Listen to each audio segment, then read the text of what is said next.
Hello traders and welcome to the market opening preview on a Monday, September 12th, 2016.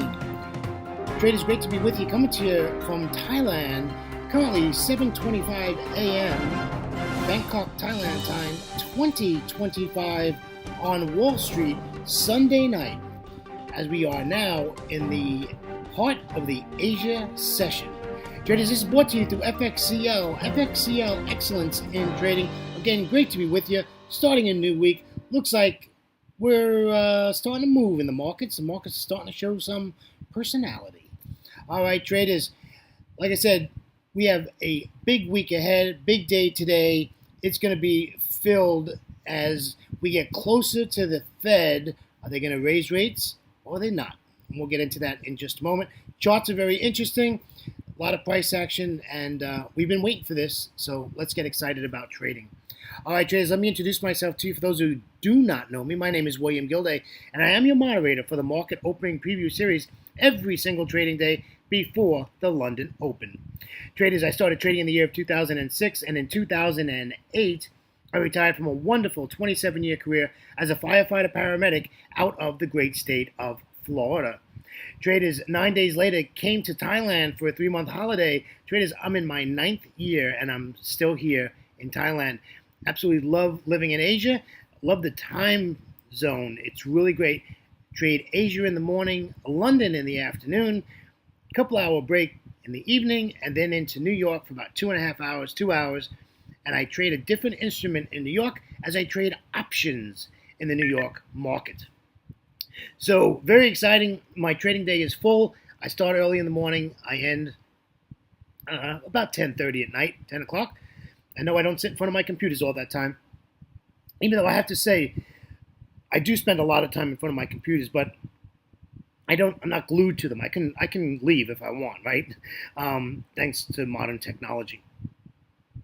So, if you take a look at my trading style, I'm a pullback trader, right? I like to see a currency pair make a move, jump in on that move on the pullback.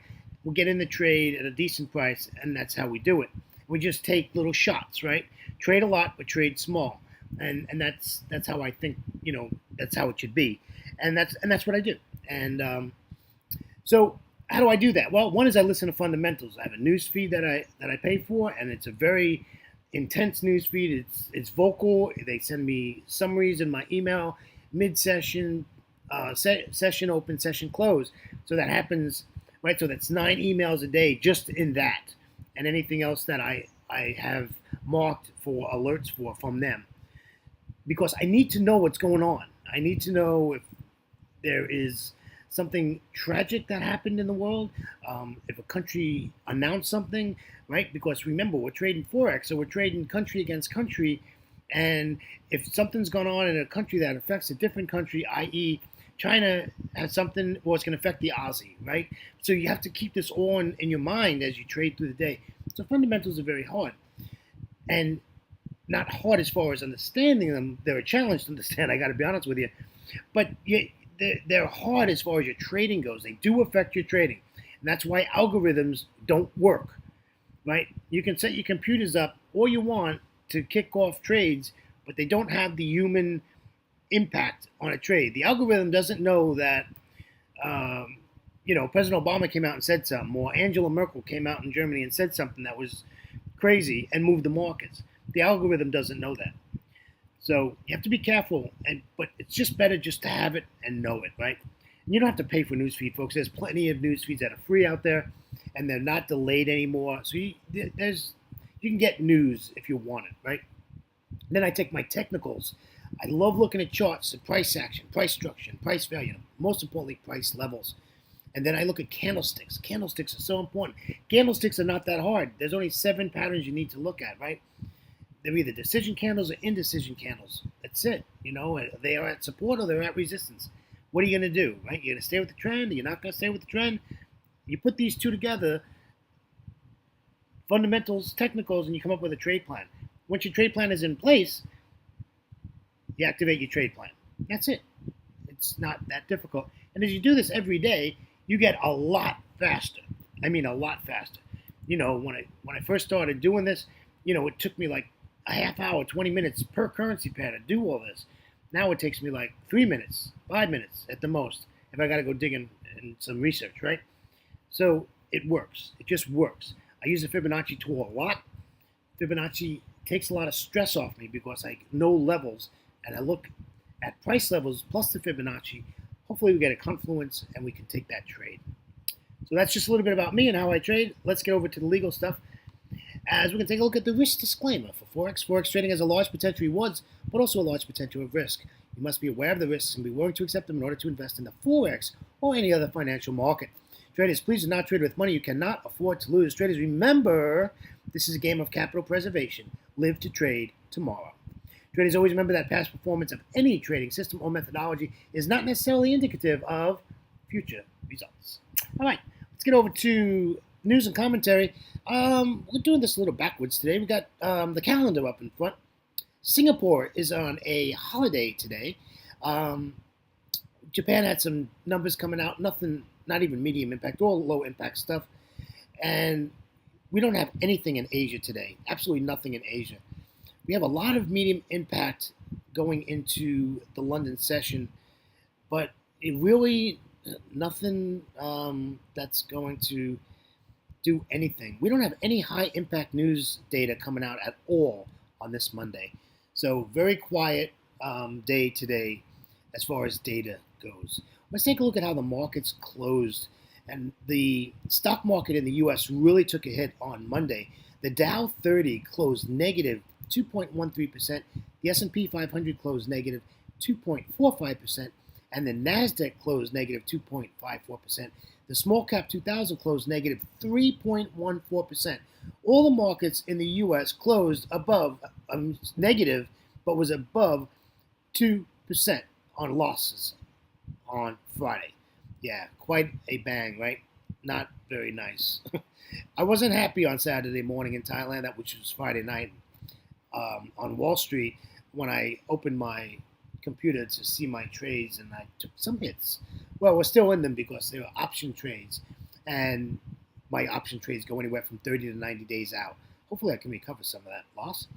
Let's take a look at what's going on in the Eurozone. The DAX closed negative 0.95%. The FTSE 100 closed negative 1.19%. The CAC 40 closed negative 1.12%. The Eurostoxx 50 closed negative 1.01%. So, again, all red in the Eurozone. Yeah, the market's just welcome back to trading, right? All the holidays are off, and away we go. Let's take a look at Asia. Looks a lot of red to me. The Nikkei 225 is negative 1.07%. The S&P ASX 200 is also negative 1.74%. The China A50 closed on Friday negative 0.33%. And the Hang Seng closed on Friday positive 0.75%. And the Kospi out of Seoul, which is currently trading, is negative 1.77%. So that's what's going on in the markets. Quite moving, if I can say the least. This is, I took some hits, and hopefully we'll get through them and out of them, and we'll be fine.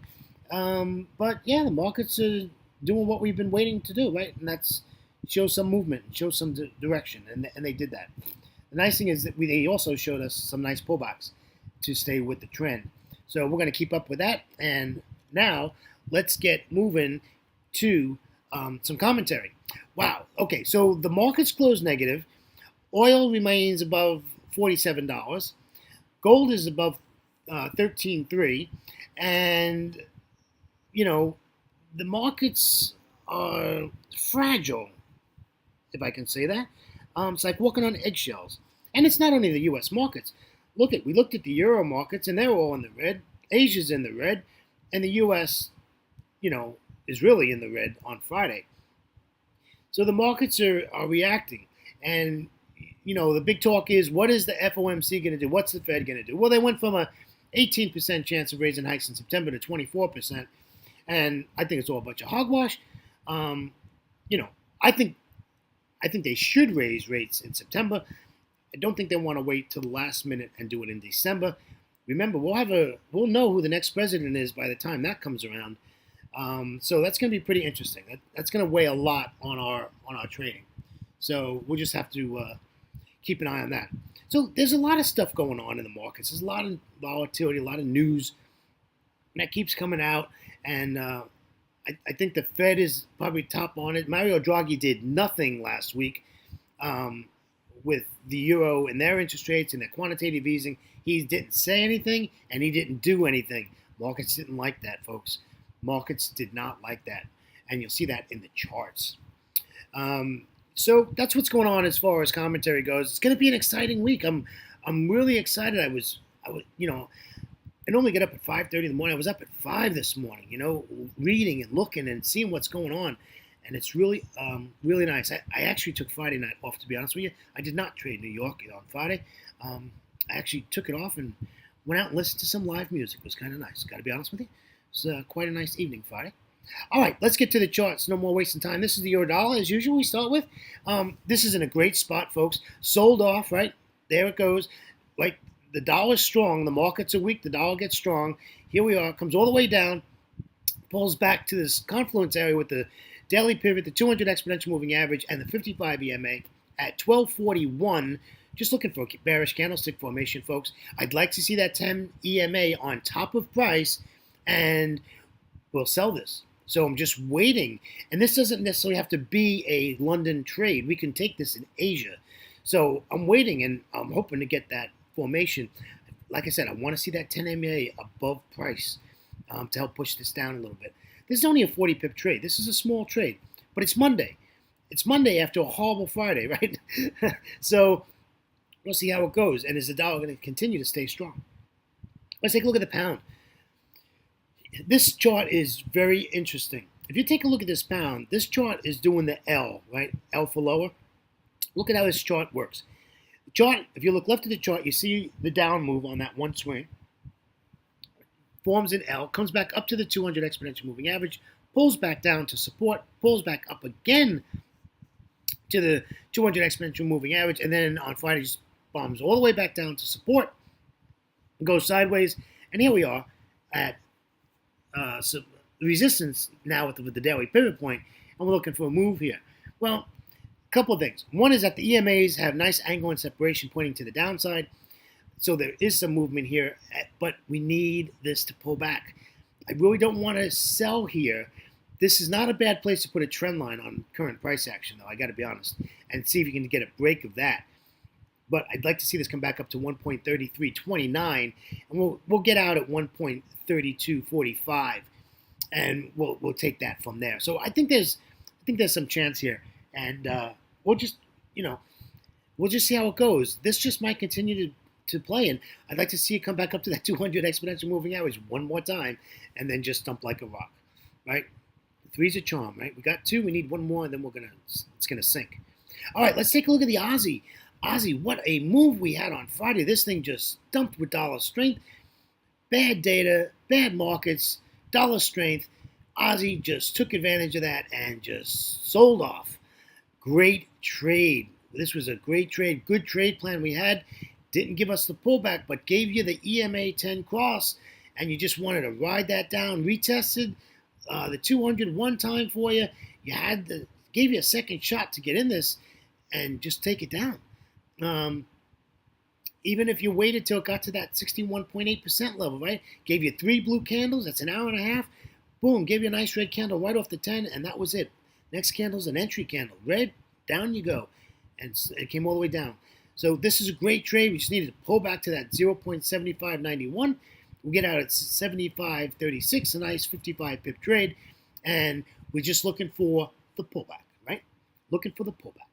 All right, let's take a look at the Euro Aussie. Euro Aussie, this is like one of my favorite trades. You all know that. This currency pair. This thing just moves. However, this continued to move to the upside. I wasn't expecting that. If you remember on Friday, I was expecting this to get weak and to fall down. Well, it didn't, right? And now look at this. We got big angle and separation. We got price at resistance at the daily R1. It moved greatly. That's why these pivots are so wide open, right? So we're looking for a bearish candlestick formation, and then we're looking to sell this, right? I want to sell this. This pair is bias bearish. Look at the daily chart. We're not looking to buy the Euro Aussie, folks. I want to sell the Euro Aussie. So We got the last four candles are indecision candles, 3 out of the 4, and we want to sell this, right? Need that 10 EMA above price. And I think that's going to be the key to this trade. That 10 EMA has got to get above price, and that's what we're waiting for.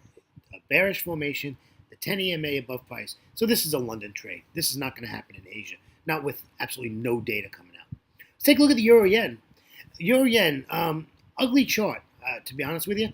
This is going to be tough. I'd like this to come all the way back up to the R1. I don't think it's going to happen. And that's why I put the entry at the daily pivot at 115.46. But I don't like it. I don't like it because we're going to sell this right into a mess, right? Look at left of the chart. This is really ugly stuff. And now it's fighting the 55 and the 10 EMA. I don't like this at all. I don't like this trade at all. In fact, I don't like the trade plan now that I look at it. Our take profit area is great at 114.47. So this is like a 90 pip trade, depending on where you get in to the downside. And we're gonna have to wait and see how it works, right? And but like I said, I want to sell this pair. I don't want to buy it. Do not want to buy this. I want to sell it. So we'll see if we can get our entry today. It's not pretty. It's not a pretty chart, but when I'm looking at 90 pip profit, I'm sort of like, well, I'm going to put a 25 pip stop loss to make 90. Okay, that's like almost 4 to 1. So I'm okay with that. It's worth a little risk, right? A little drawdown for a big profit. Let's take a look at the New Zealand. Traders, this baby is just working. If you look at the top of the chart, you'll see the green dotted line. Yeah, that's our sell trade that we did on Thursday. And this baby has just continued to ride the downslope. I knew this was going to happen. I said it was going to happen, and it did. Take a look left of the chart. All the way at the top of the chart, you'll see the waterfall starts, right? Boom, that swing comes down to the 200, gives you a little pullback. What does it do? Comes back to the 200, fails to hold, breaks through support, and breaks through it. Breaks through it very easily. Comes back down, gives you the 3 blue candles. If you missed the entry, gave you a second shot for an entry, and down she comes again. This pair is doing exactly what I wanted it to do, and we are still in this now. This is a demo account, folks.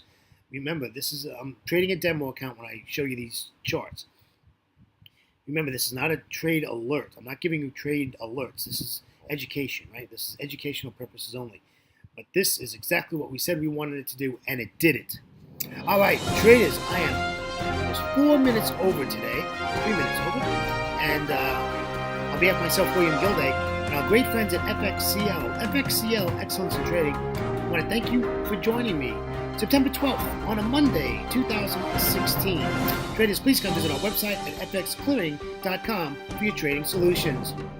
Traders, always remember to trade smart and not hard. Traders, we're going to catch you in about 24 hours for the next Asia session market opening review.